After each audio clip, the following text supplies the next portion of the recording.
Saturday, Sunday, what? It's Friday then. Saturday, Sunday, what? It's Friday then. Saturday, Sunday, what? It's Friday then. Saturday, Sunday, what? Hi guys, how are you doing? It's another Friday. And when it is Friday, it's another relationship video. So let us all make ourselves comfortable, because it's that time once again when we delve into someone's relationship. And of course, we're all happy that it is Friday. Time to get some rest. As for me, I had like a busy, super busy week. And I know that you had a super busy week as well. Okay, so it's another relationship video, like I have said. And today we are going to, this is a topic really that I want to talk about today. So here goes. And the title is, why do people stay in abusive relationships? You know, there was a time, and I'm going to be honest with you, there was a time when I thought that people who stayed in abusive relationships were people, you know, with low self-esteem, people who put themselves in a position to be like that. And I'm talking about why they stay, not why it happened. Because of course there's no excuse. Nobody knows when it is going to happen. So that was my thinking until I have recently heard, and it's alleged, that I think his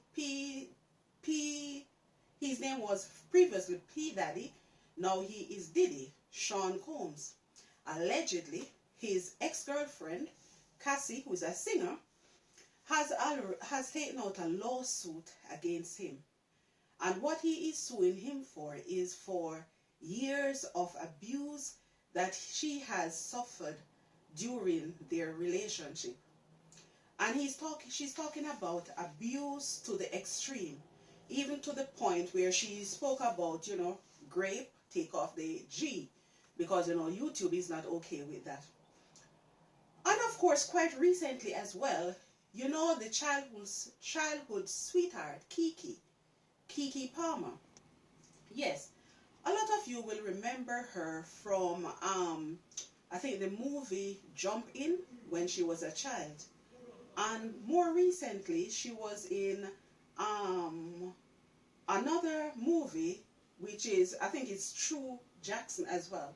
Yes, if you remember her, allegedly, which she has also taken out a restraining order against her ex-boyfriend, and she has also suffered abuse as well. Well, of course, online there is a clip going around showing, you know, abuse, you know, evidence of this. And allegedly, you know, these are the things that these, you would say, ladies who are wealthy, ladies who are in the public's eye, ladies who you would say they would have no problem moving on in terms of, you know, they can afford to move on. So when I look at it that way, I can say, no, my thought has changed. And I would say it has changed a long time ago. It's not just people who are weak. It's not just people who cannot afford to move on who stay in abusive relationships. And these are just two of the examples that I have given. Now the question is, we have to delve deeper into it. Why do people stay in abusive relationships?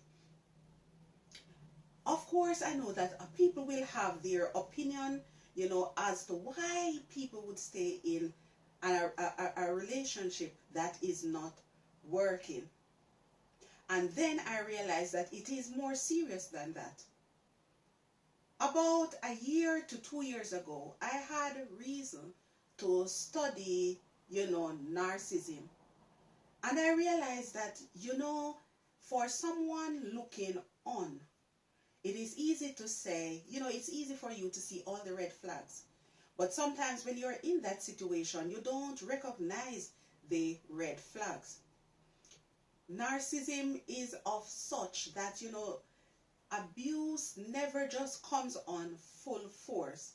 Some people will tell you that, from their experience, that it is a gradual thing.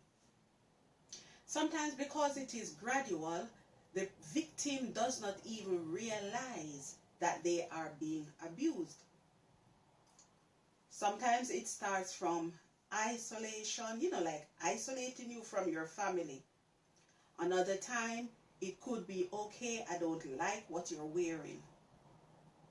It could be, okay, I don't like your friends. So it is a gradual thing, especially if it's like in a new relationship. And I must say at this point, when I talk about abuse, I'm not talking about, I'm talking about male and female, because some people tend to think that male do not suffer as well. But there are some men who actually suffer. The only difference is that some men will suffer in silence, while for a lady, sometimes, we talk a lot.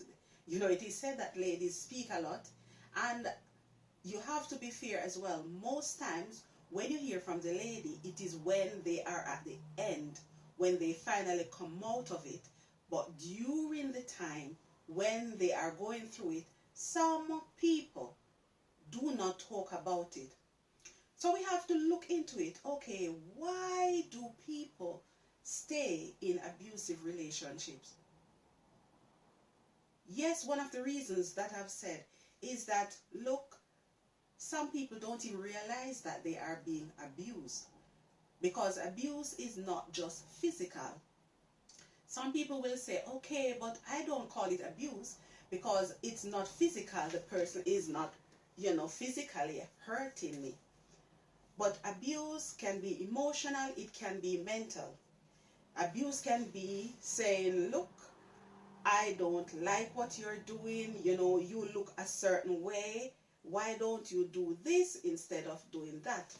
So some form of abuse is subtle. But some, no matter what, abuse of any form is never accepted. It's never acceptable, right? And when you look into it as well, just remember that I said that from the study of narcissism, you realize that a lot of these people actually, it is subtle. Sometimes what they do is that they suck the person in first, to the extent where the person actually sees the abuse. Some people actually mistake the abuse as a form of love, right? And it's a lot of time, it is only when it is so bad that the person, the victim, speaks up. Then when they look back, they realize that actually, yes, that was actually a form of abuse. There is a way, it is said that narcissism, a person with narcissistic tendency, sometimes it is caused as a result of something happening in their childhood. So what does that mean?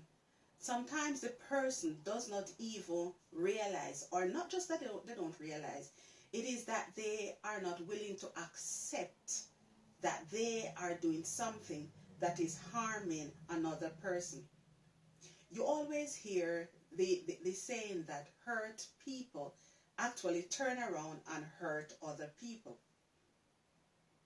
So sometimes you have misplaced faults being placed under misplaced faults, in that, okay, the person has been through something in their childhood.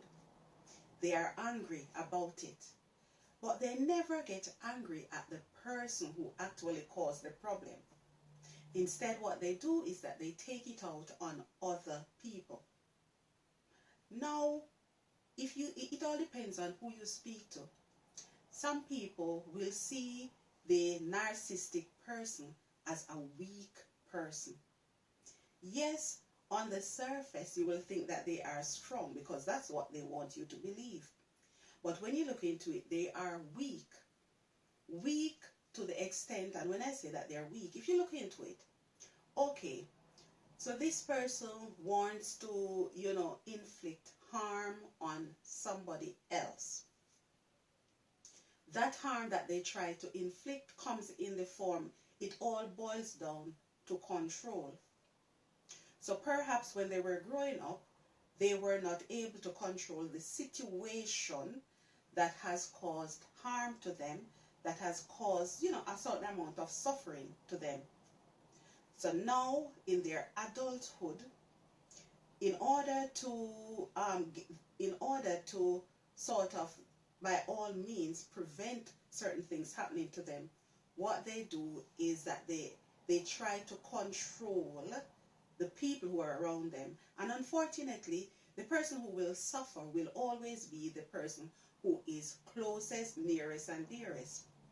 That is why you will find that a narcissistic person, usually, the person who suffers the most is the partner, right? And it is done in such a way, or a narcissistic person will inflict that wound.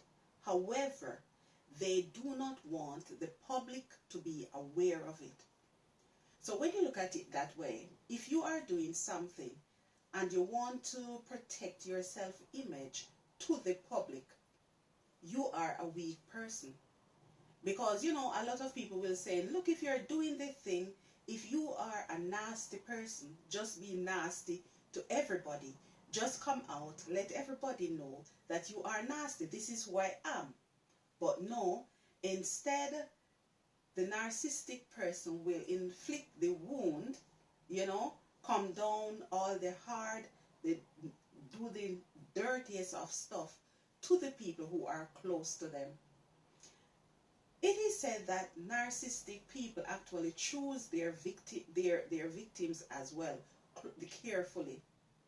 So when you look into it, is it that something about all the people who have been abused or who go through abuse in a relationship setting, is it that there's a certain trait that people actually go for?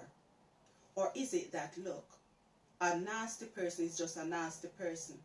It's not a certain trait, because sometimes it is said that the narcissistic person will go for someone who is honest, someone who is upright, or usually someone who have something that they emulate, something that they want, they see in that person that they admire, that they like. But instead of coming out and saying to that person, I admire this about you, I like this about you, they try to exert all the energy from that person. And what they do is that they use a form of putting people down, right? So by putting the person down, you start, what it is said is that the narcissistic person will what they do is that they let the person feel doubtful about who they are at first. And you would imagine that sometimes when all of this is happening, it will affect your self-esteem. So once the self-esteem is affected, once that injury comes about, unfortunately, sometimes, people the partner will start believing what this narcissistic person has said about them. So if this person say that, okay, you are ugly, you are this, you are that, after a while it weighs you down, and if you are not strong, you will start believing that about yourself. So the people who stay in these abusive relationships, and I'm not talking about people who, for some reason, they know that they could not survive on their own, and that is why they stay on it. Because we have to be honest, we have to know that, some people stay in abusive relationships because they're not able to take care of themselves. Sometimes, children are involved. But like the two examples that I've given, these are wealthy people, these are celebrities, these are people who would have been able to survive on their own. But yet, they have gone through abuse as well. They stayed in it for a while, but after a while they got out. A lot of people would say, you know, for myself and for other people looking on, you know, you would think that, okay, from you see this first sign, then you move on, right? But when you look into it, you have to wonder, why do people stay in abusive relationships? Could it be that it is true that the person, if the person is with a narcissist, the abuse never just comes on like that. It is a gradual thing. To the extent it is so gradual, it is so subtle that you don't even realize when it is happening, until one day you just wake up and you realize that, oh, this is what the person has been doing. I would say never blame anybody who stays into a narcissistic, stays into an abusive relationship. It is just that they have not seen the light as yet. Especially for people who have been in that situation and have been able to get out of it, right? They will give others who are in abusive relationship hope that they can get out of it as well. Because some people, if what Sean Combs' ex-girlfriend is claiming, if it is true, you can see where some people stay because of like the threats that the person has told them, saying, okay, if you leave me, XYZ will happen to you. And of course, sometimes the partner is already aware. They don't have to listen to the threats. They know that the person will carry out those threats. So some people stay because out of fear for their life as well. You know, it is easy for people to be who are on the outside to actually look on and say, okay, I would never stay. But until you get to the bottom and understand that every situation is different, we will never know why people stay in abusive relationships. Because people stay in it for different reasons. And all we have to do is to pray for them and hope that one day, just like how other people who have been in similar situation have been able to get out of it and tell the story, you know, one day. Let us wait, let us be patient and hope that others too will be able to get out and survive in order to tell the story. What do you think, my Destiny family? Why do you think people stay in abusive relationships? Do you think that some of the reasons that I've given, do you think that they were fair? If so, just leave a comment. Let me know what you are thinking. So at the end of the day, there is no right reason. There is no one reason why people stay in abusive relationships. And this is what I want to sum it up by saying. There is no one reason. People go through what they go through because for different reasons. In some cases, some people have made their relationship public, and to keep a public face, that is why they stay in it. Some people are too ashamed to get out of it. They don't want other people to know that they're a victim. And because of that, they suffer in silence. These are my few thoughts, my Destiny family. And until it's another Relationship Friday, I would say, it's Friday then. Saturday, Sunday, what? It's Friday then. Saturday, Sunday, what? Enjoy your weekend, my Destiny family.